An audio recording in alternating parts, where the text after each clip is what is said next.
Billy's getting angrier by the second, but it's because, he misses her, not because she's not there putting the work in. Let's be real here, Mr. Billy Dunne.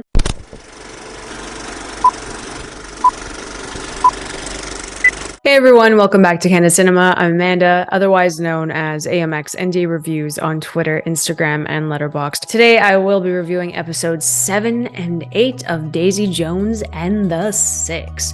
This was a very good decision to pair these two episodes. And the reason why I say this is because it's very Daisy heavy, finally. I think that compared to what happens in the book, we don't really get to see a whole lot of Daisy and her, her own personality, her backstory in the show. It's very glossed over because the focus is on Billy. And I get why the focus is on Billy because of Camilla, and they kind of make Camilla more of the likable character starting off like early on where she's knocking sense into him. But Daisy has a really good storyline. And now in episode 7, we get to see where the hell she went because, the Aurora tour is starting very soon. They need to be back in the studio, back on stage, practicing with each other, coming up with a set list, and she is nowhere to be found. So everyone is trying to figure out where the hell she is. Billy's getting angrier by the second, but it's because, he misses her, not because she's not there putting the work in. Let's be real here, Mr. Billy Dunne. So she actually sends a little telegram to Simone, who is thriving. Simone is literally thriving in New York City with her beautiful girlfriend. I love their storyline. I think they had enough time with Simone to build that. I love her character in this. I wish there was more of her. I think she's fantastic. She became like this beautiful, like 70s diva for an entire community. And I love that they did that. But she's living, she's making records, she's making songs. She has her own, she has her own path that she carved out for herself. Yes, she has to work 10 times harder, which she does throw in Daisy's face later on, but she's killing it. She's doing what she's got to do. So when Simone gets this telegram, she's like, oh my God, I gotta literally get her out of jail. I have to go find her in a ditch somewhere, and she's in Greece. So no one's heard anything. This is when it's the 70s where you have to send a freaking telegram and not hey, or text her. That didn't happen. So she ends up flying all the way to Greece with her girlfriend, and Daisy's fine. The news is Daisy's getting married to this guy named Nikki. And they don't know a whole lot about each other because Nikki didn't even know who Daisy Jones was. He didn't even know she was in the band. He didn't even listen to her music, nothing. And Simone's like, this is sketch. Why did you say yes? You don't know him. But obviously Daisy's like, I love the way I feel with him. He looks at me like he just loves me, and, he's just obsessed with me. And I just love that sense of protection and all of that. And he's so free. That's what Daisy's saying. Girl, he doesn't know that you were in one of the biggest bands and that you should be going home soon and going on tour. He doesn't know any of that. So Simone's really sketch, doesn't really like who Nikki is. And she's trying to tell Daisy that. She's like, you think you're going to be happy doing nothing here, and you're not going to seek validation from others through your lyrics, through your songs that you work so hard to write and to perform and to get out there? And Simone literally threw her a bone early on and told her that she's got talent. Now she's going to throw it away? I don't think so. And the more Nikki finds out about Daisy and Billy, the album, her life back in LA, her connection with Simone, he is a very manipulative person, and he tries to isolate her by saying that, what if Simone's in love with you and she wants to keep you to herself and all of that. And it's that's a low blow, number one, but he's trying to isolate her from everyone, which is not good. And harmlessly, he tells Daisy at the party afterwards, at the reception of the wedding, in front of Simone, hey, do you want to drop acid and go jump into the water where all those rocks are? And Daisy's like, yeah, no problem, in front of Simone. And Simone's like, acid? What? That's where it starts to happen. So when Daisy looks back at the newspaper, the Rolling Stone article, she sees that Billy called her a head case, that a talent like Daisy is wasted on Daisy. And that was just horrible, saying that she's an addict in the Rolling Stones article, that they are at odds and all of that. And she, you know, that broke her heart. But she's like, I need to go back. And Nikki's like, I'm going to take care of you. Don't worry about it. This is where it gets really rocky and interesting, and I really liked what they did with it when they went back to LA. It's a whole episode of just Daisy and Nikki, and Daisy trying to understand how she felt about Billy, and she's very open and emotional about her thinking that he was a soulmate. And then the one thing that really stuck out to me that was said in this episode was that maybe, you know, it's not a soulmate, but just a mirror looking at yourself. There are some beautiful words and phrases that Taylor Jenkins Reid comes up with in the book, and they're really doing that in the show as well. They're not kind of incorporating the same things, but I think that they're doing a really good job in trying to have people understand that there are different relationships to be had. Then we get into episode 8. Absolute freaking chaos. It is chaotic. She gets back into the studio. She's like mouthing off at Billy. She looks at the set list and she's like, why the hell isn't like, look at us now and regret me on the set list? And Billy's like, well, you weren't here and we're not singing those songs, especially Regret Me. We're not singing that and blah, blah, blah.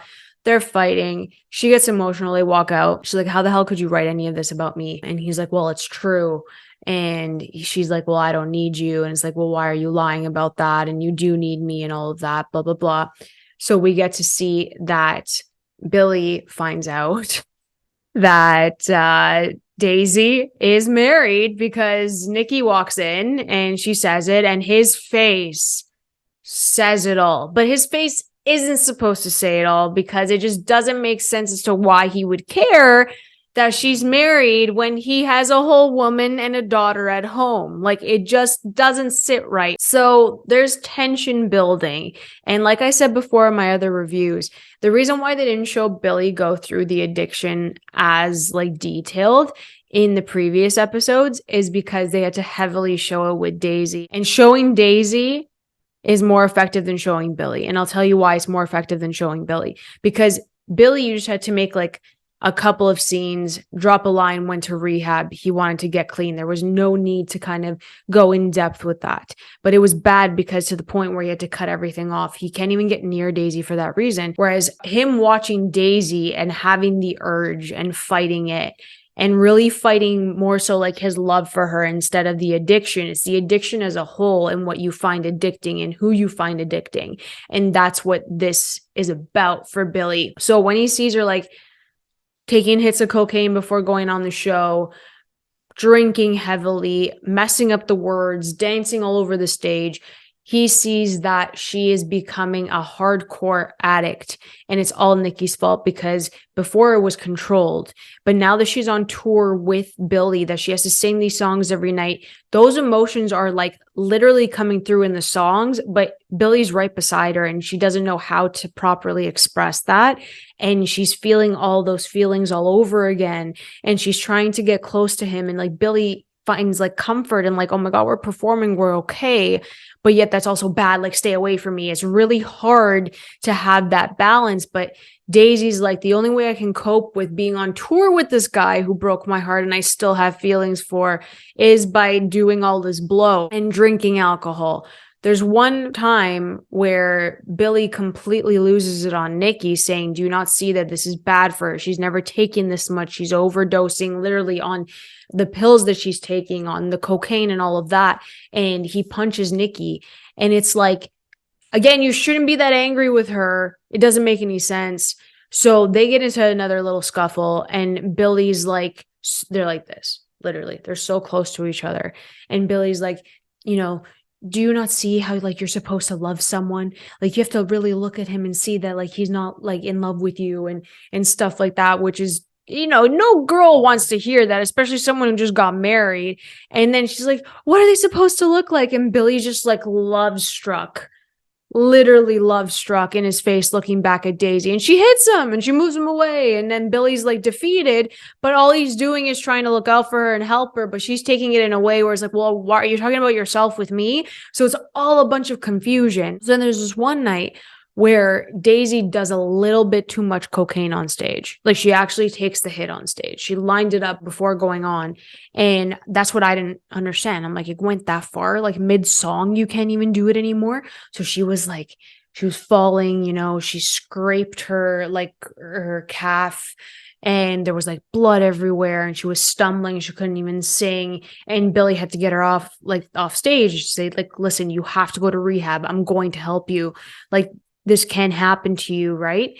So here's the thing. In the book, that came beforehand, when she was kind of off the kilter with the addiction, because she didn't know how to handle her emotions, but she never told Billy. Obviously, in the book, it's kind of like these interviews, they're keeping something hidden so they don't fully say that they were in love with each other, and I understand that, but they never really told each other. There's like this unspoken thing, which is something that I love when it comes to like relationships and movies and novels. I like that it's an unspoken thing, but they feel so much for each other. So Billy like does tell her that, you know, I think you should go to rehab. I think that like it needs to happen. You need to be safe. But that conversation happens without Nikki, and it's just the two of them in a room together. And I think that would have been a bit different than having it as a spectacle on stage, because obviously someone who is that high at that moment is not going to listen to you to go to rehab whatsoever. So I think that should have changed. And that night is when everything kind of went downhill, where Daisy overdosed and Billy lost his mind. He's the only one that went in there and saved her, because Nikki was blitzed out of his mind. And it was just a moment for Billy that scene broke my heart, because Daisy was just lying there and Billy was trying to get her back up. And it was really hard. It was so hard to see that. And there's one point where Daisy's just staring up at Billy, and she looks so wounded and defeated. And Billy's just like cradling her. And you can feel the love there. You can feel the love between Billy and Camilla, but Camilla obviously loves Billy more than Billy loves Camilla. You can see that, because the way Billy looks at Daisy is not the same way that Billy looks at Camilla. So that's even worse. But we end episode 8 with them looking up at each other, and she was about to she was about to die, and Nikki wasn't going to do anything about it. So I like the tandem of 7 and 8. I'm happy that they paired it where it was like 3-3-2-2. I think that really worked for Prime Video, and I'm just impressed with this series. I think that they are doing things differently from the book, but obviously it's for like shock value, and they're embellishing a bit just to make it more dramatic, and I get that. Camilla looked exquisite in episode 8, like absolutely fantastic. I can't even anymore. Camilla just looks amazing. She has my heart. This girl has my heart. I don't know what to do. She's not even in it for that much in 7 and 8, and I'm just like, I just stop and look at her because she's absolutely gorgeous. She is just a ray of sunshine all the time. And I liked that she had a conversation with Eddie, and we got to see that. It was a bit awkward, but see, I buy their connection. And that's what the show is telling people. You have different relationships for different purposes. And you know what? If you really think that you do belong with someone, you won't be falling for someone else. Even if that person is just so bad for you, there's no way that you're going to fall for someone else. Those feelings have to be felt, and there's no need to hide them, because life is short. Life is very short. So please feel every single emotion that you have inside of you. Write it down in a script, write it down in a song, put it down in paint, in a beautiful painting. Okay? Connect with it. Write a review about something that you really love and connect with it. There's so many ways to express yourself emotionally. And I think that's why the arts are so important. That's another thing that Daisy Jones and the Six really shows you, is that, you know, when you can't talk about it, when you can't even express it or cry about it, or you're having trouble trying to figure out how you're feeling, you can always turn to an art form to help you express that. And the lyrics that Daisy and Billy write for each other in code, just beautiful. And that's why the Aurora album is currently #1 on iTunes and Spotify and streaming everywhere, because no one has coded messages anymore like those songs from the 70s. And I miss those coded messages, you know, sometimes. And I think that there are some artists who really do a good job in incorporating that into their music. And I would give episode 7 a 7 out of 10, and I'd give episode 8 a 9 out of 10. I really liked it. It's hard to have Daisy by herself without Billy there and having it work. So I think that that's why episode 8 I liked a bit more. So if you guys are enjoying Daisy Jones and the Six, let me know in the comments below, please, and thank you.